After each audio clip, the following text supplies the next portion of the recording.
Racines d'enfants, c'est une association.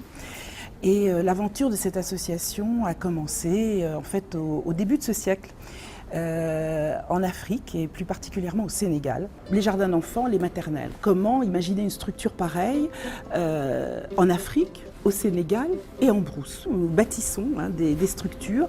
Alors au départ, c'était ce qu'on appelle des jardins d'enfants, c'est-à-dire des structures closes qui accueillaient des enfants entre 2 et 7 ans. Un des objectifs, c'est l'autonomie. Que les parents payent une somme, 1 euro ou 1 demi-euro par mois. Aujourd'hui, nous en sommes à la 8e école. Les enfants qui ont suivi une formation préscolaire, par exemple, au Sénégal, ils peuvent sauter le CI. Donc ça fait une année de moins. Une année de moins pour eux, mais une année de moins aussi pour l'État. Donc c'est aussi un gain. Et ça, on l'oublie souvent. En faisant ces structures, je veux dire, on aide déjà ceux qui sont là, ce qui est déjà beaucoup. Ces enfants vont aussi aider leurs petits camarades. Ça développe la solidarité et ça réduit les inégalités. Ça fait 15 ans que ça dure. Notre ambition, quelle est-elle? Elle est de construire plus d'écoles. Ça, c'est clair, c'est évident. Donc ça veut dire plus d'argent. Notre autre ambition, c'est d'élargir l'offre que nous proposons. Tous les enfants qui sont dans nos structures vont bénéficier d'une visite médicale par an. Et ça, c'est très important, d'une visite médicale qui est effectuée par un médecin local. Et après, si des enfants ont des problèmes de santé, ils vont être pris en charge par les mutuelles qui existent. Aménagement sportif, ça c'est très important. Accueillir les enfants et leur faire du sport, les ouvrir à ça, très important.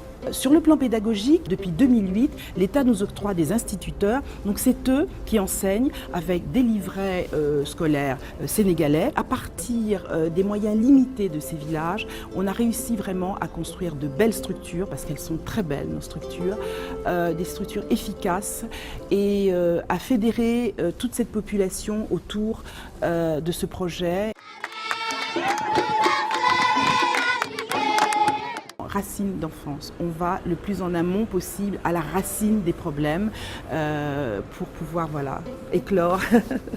Et ces jardins d'enfants sont un peu effectivement comme des fleurs qui vont éclore dans la brousse. Et c'est aussi je dis pas une lueur d'espoir parce que je trouve que c'est un peu misérabiliste, mais c'est une dynamique. C'est vraiment l'Afrique en marche et l'Afrique en marche à tous les niveaux, parce qu'on est au niveau des villageois, on est après aussi au niveau du personnel administratif, des professeurs, des instituteurs, des inspecteurs régionaux, et puis après effectivement des politiques. Il est toujours possible de nous rejoindre.